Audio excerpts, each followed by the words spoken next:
দেবলীনার থেকে কুসুমকে বাঁচাতে হাজির হয়ে গেল আয়ুষ। সম্পূর্ণ জানতে ভিডিওটিতে একটি লাইক করে দেখতে থাকো।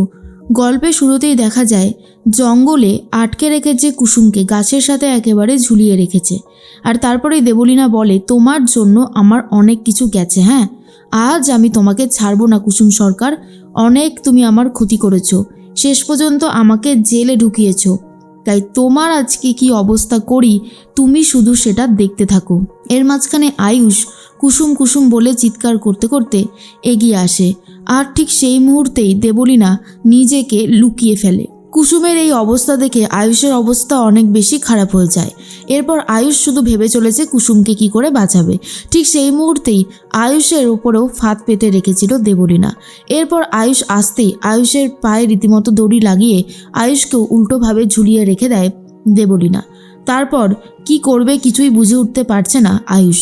এরপর দেবলীনা ভাবে, কুসুম সরকারকে আজকে আমি শেষ না করে এখান থেকে কোথাও যাব না। এরপর কুসুমকে আটকে রেখে দিয়েছে তো, আর মুখও বন্ধ করে রেখে দিয়েছে দেবলীনা, তাই কোনোভাবেই আর কিছু মুখ খুলতে পারছে না কুসুম। কুসুম ইশারায় বুঝিয়েছিল আয়ুষকে যে এদিকে আসার কোনো দরকার নেই, কিন্তু সেটা বুঝতে পারেনি আয়ুষ, আর এসেই এখানে বিপদে পড়ে যায়।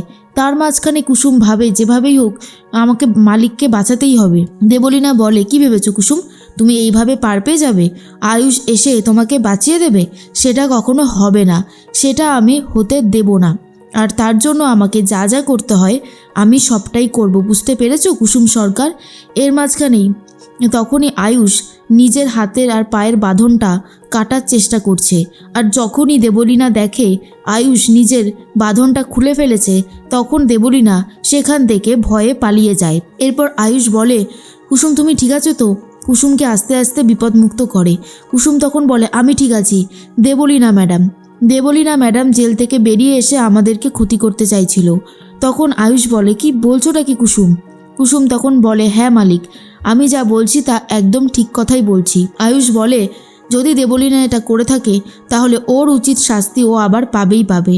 এর মধ্যেই দেবলীনা ভাবে, এত কলকাঠি নাড়ালাম কিন্তু কোনো উপায় করতে পারলাম না। শেষ পর্যন্ত সেই কিছু একটা ব্যবস্থা করে ফেললো আয়ুষ। তবে এবারে তো কুসুম সরকার এখান থেকে বেঁচে ফিরবে না, আর তার জন্য যা করতে হয় আমিই করব।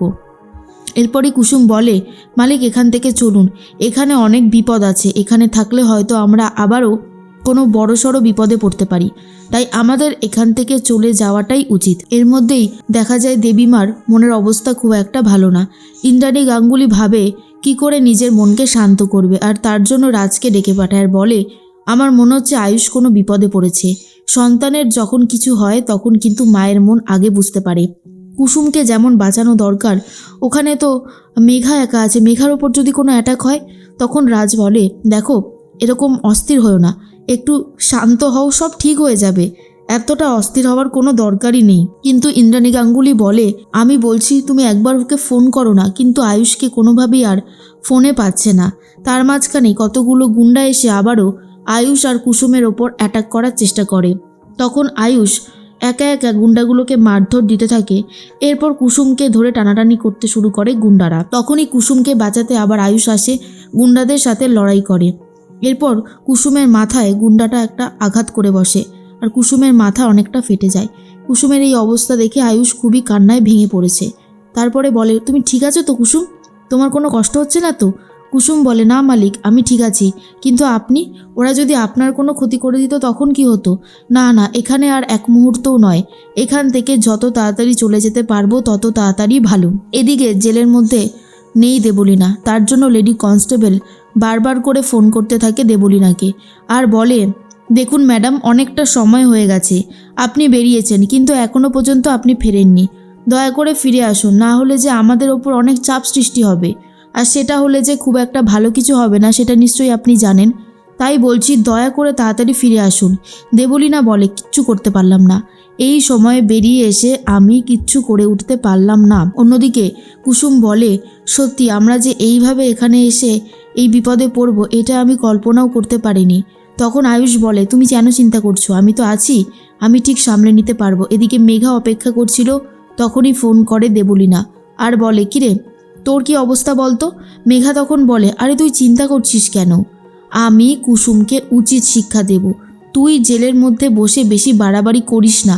এমনি কিন্তু তোর শাস্তি হয়েছে, এরপর আরও বেশি শাস্তি যদি না পেতে চাস তাহলে নিজে অন্তত ঠিক থাক। কিন্তু দেবলীনা বলে, অনেক হয়েছে, যতক্ষণ না বদলা নিতে পারছি ততক্ষণ আমার শান্তি হবে না, কিছুতেই না। মেঘা বলে, আরে তোর হয়ে তো আমি শাস্তি দেবই, কিন্তু তুই যদি একটু সময় না দিস তাহলে কি করে কি হবে বলতো। এর মাঝখানে মেঘা বুঝতে পারে মেঘাকে কি করতে হবে, আর দেবলীনা ভাবে মেঘা তো এখন আয়ুষকে বিয়ে করার আনন্দে জাস্ট নাচছে, ও আর আমার কষ্টটা কি করেই বা বুঝবে। বেকার বেকার ধরা পড়লাম আর এখানে এসে এখন কাটাতে হচ্ছে। মনে হচ্ছে যেন বেরিয়ে গিয়ে আয়ুষ আর ওই কুসুমকে দুজনকেই একেবারে শেষ করে দিই। অন্যদিকে দেখা যায় কুসুম ভাবে এখান থেকে তো বেরোতে হবে। তখন কুসুমের প্রচণ্ড খিদেও পেয়েছে, আর ঠিক তখন আয়ুষ বলে, চিন্তা করো না, আমি তোমার জন্য খাবার নিয়ে আসবো। আজকে তুমি আমার মালিক আর আমি তোমার কর্মচারী। তখন কুসুম বলে, তাই নাকি? তাহলে যান, আমার জন্য চাউমিন নিয়ে আসুন, আমার খুব চাউমিন খেতে ইচ্ছা করছে। তখন কর্মচারী অর্থাৎ আয়ুষ বলে, তাহলে আমি এখন কোথা থেকে জোগাড় করব চাউমিন?